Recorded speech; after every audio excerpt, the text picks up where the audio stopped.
Hello everyone, my name is I Raviteja. Today we are going to plot some of the continuous and discrete time plots, discrete time signals, and we are going to do some of the operations with them, and we are going to develop a GUI, MATLAB GUI for the above plotted functions. The first function is step function. For a step function, for t less than 0, the value of the step function is 0, and for t greater than 0, the value of step function is 1. For that, we have developed an array which contains zeros and ones. So if we run the program, we can see in the figure window we can see the continuous and discrete time plot of the step function. Rectangular pulse. For developing a rectangular pulse, we have divided the time into three components.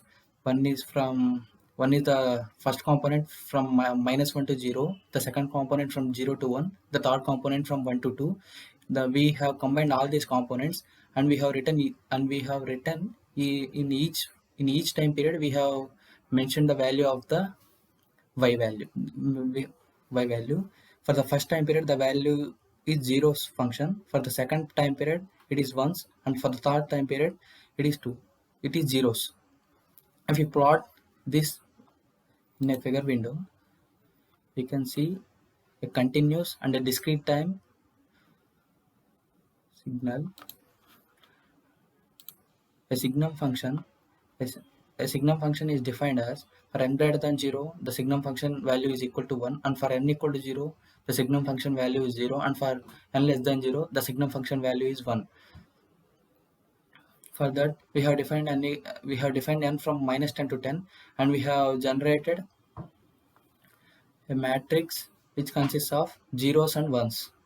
And xn1 denotes that if n greater than 0, this is true, and xn2, if n less than 0, this is true. That is, the value of xn1 when n greater than 0 is 1, and the value of xn2 when n less than 0 is 1, and otherwise they are -1 and -1. Now SGN can be developed by SGN equal to xn1 minus xn2. If we plot the graph on a figure window, it will appear like this. This is the SGN graph. Next, ramp function. A ramp function is defined as f of n equal to n for n greater than 0 and f of n equal to 0 for n less than 0. We can develop it by using a unit step function, that is ramp equal to n dot star. We are using a dot star operator in between, and ramp equal to n dot star u. If we develop this in a figure window, it will plot the discrete time and continuous time signal. And next is sinusoidal function. For plotting a sinusoidal function, we have to define the amplitude, the frequency, and the time period can be written as the 1 by frequency, and we have to define the time period, and we have to define the time interval in which we have to plot the sinusoidal function. I have defined the amplitude 10, frequency 1000, and time period is 1 by f. I have defined the time interval in which -5t to 5t, t is the time period, and now we have to write the sinusoidal function as given in the question.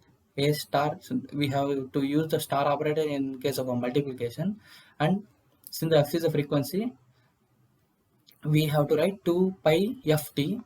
If we run this program, it will show the sinusoidal function in the figure window. This is the sine and this is the cos.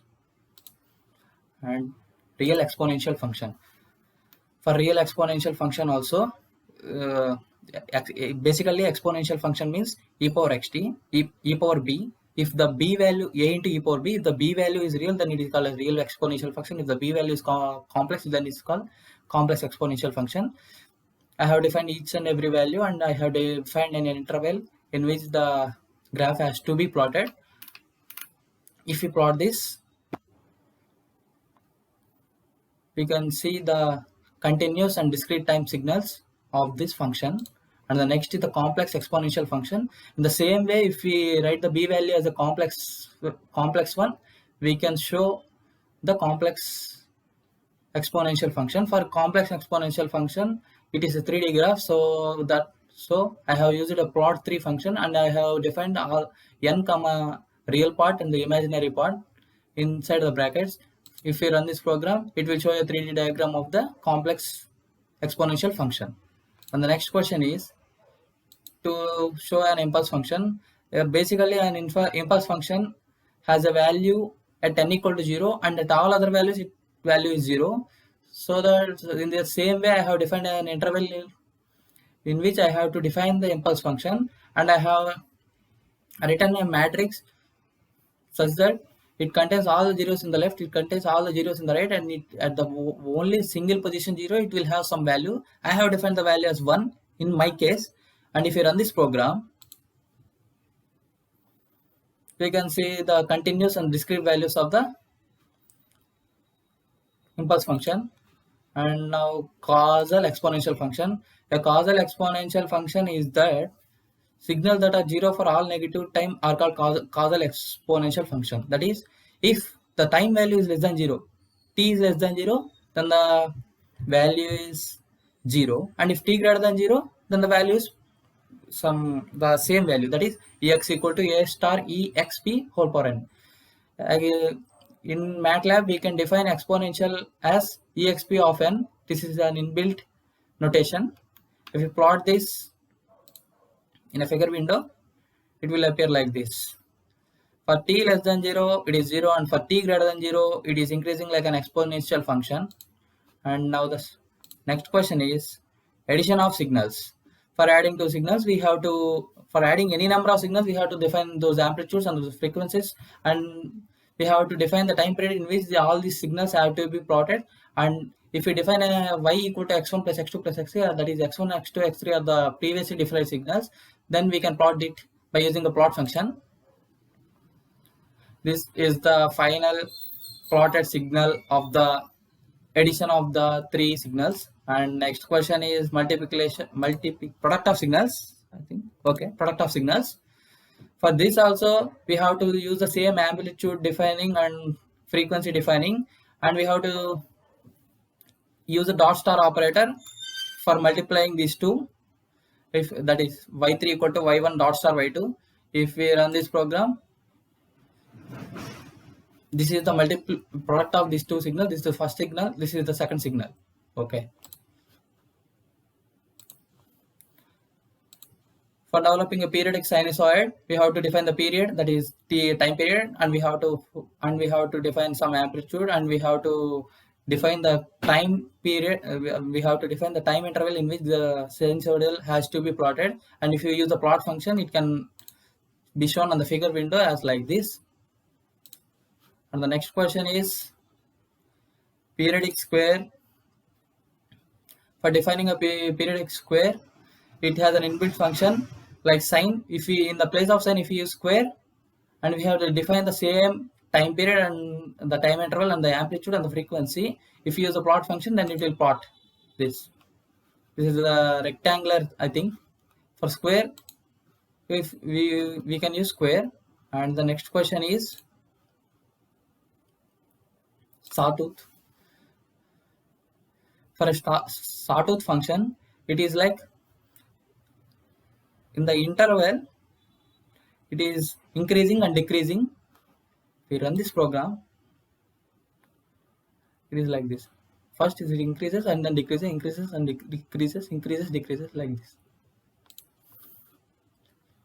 We can use the inbuilt function sawtooth to run this program. Now the next question is to develop a GUI for this for all these above plotted functions. For developing a GUI, I have used a pop-up menu and an axis. I have used a pop-up menu and an axis for developing this GUI. Generally, if you want to select some option, if you want to select a single option from a multiple number of options, we use pop-up menu.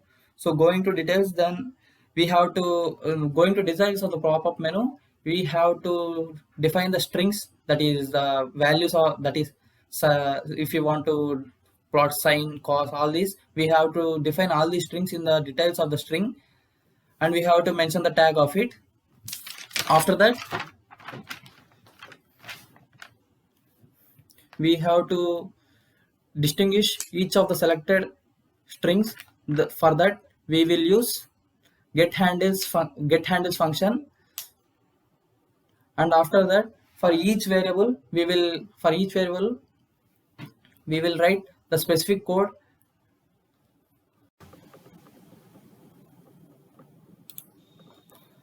let's continue the GUI basics part 2. After defining all the strings, we have to know how this pop-up menu passes specific values to the programming part, so that each part is distinguishable.